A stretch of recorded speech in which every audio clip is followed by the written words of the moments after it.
Republicans are eyeing a win in Georgia's 14th congressional district next month after Democrat Shawn Harris and Trump-endorsed Republican Clay Fuller advanced to a runoff.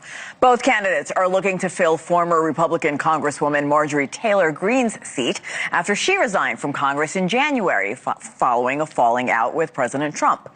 Republicans hope Fuller can pull off the victory on April 7th over Harris to help maintain the GOP's narrow House majority, and they are neck and neck if you look at this polling coming out of the U.S. House. Now, the race could be an early indicator of Trump's influence over his base, especially in a swing state.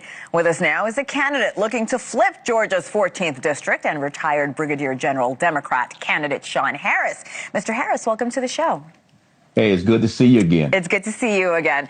It was a crowded field going into Tuesday's primary, filled with mostly Republicans. I know this area very well. It is mostly a red district. However, it's down to you, a Democrat, and again, Fuller. What is your message to voters who may have voted for someone else in the primaries to secure their votes ahead of the runoff election that really the country is watching?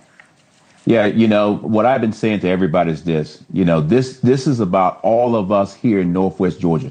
Nobody should be able to come into our district and try to tell us who we should vote for. My opponent, Mr. Fuller, he is weak. He can't stand on his own 2 feet. As you see, he actually had President Trump come down here 2 Thursdays ago, and he barely got across the finish line.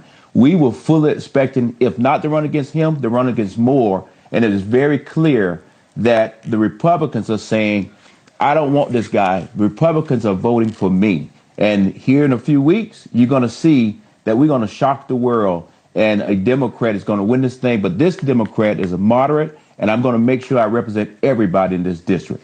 With that said, you're campaigning with Mayor Peter Buttigieg later in the day. Do you think the mayor could actually change things here for people who are still trying to decide how they're going to cast their vote? Yes. The great thing about the event that we have today in Rome, Georgia, in the heart of our district, is that I call him Pete. He's a good friend.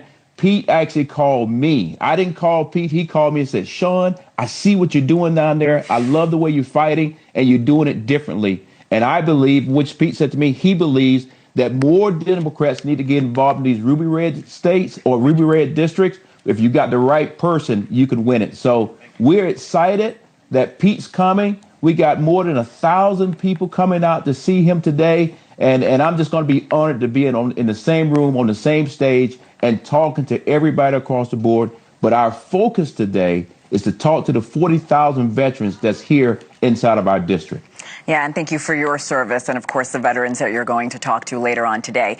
Your opponent, Clay Fuller, talked about MAGA Republicans that are uniting around him. I want to play a little bit of what he said. The voters support what President Trump is doing and endorsing our campaign. And I think the Republican Party is going to unite around us because they know that the Democrat is too dangerous. We can't have a Democrat representing Georgia 14. It'd be a tragedy for our community. It'd be a tragedy for Georgia 14. It'd be a tragedy for the MAGA movement. So we're going to unite. I fully expect our party to come together and go and win this thing on April 7th. So, Shawn, what's your reaction to hearing your opponent say that the Democrat, meaning you, is too dangerous? The reason why I call somebody weak, if you can't say their name, then you got a problem. And then on top of that, if you listen to him close, his voice is cracking because he knows what he's saying. Somebody wrote that for him.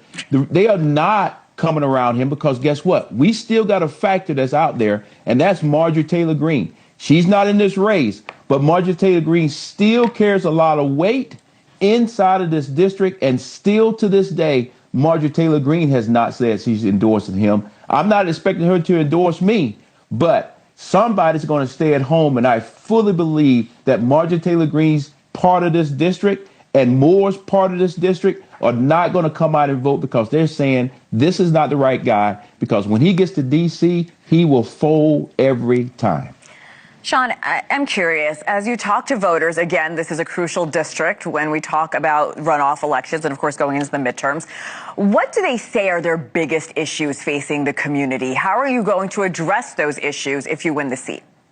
Yeah, the number one issue, and it has exploded since we got into this war, is the economy. Yeah. We are hurting here like everybody else, but our district is very rural. Agriculture is our number one industry. As you know, I raise cattle for a living. But at the end of the day, everybody's saying, hey, Shawn, I got to get a break.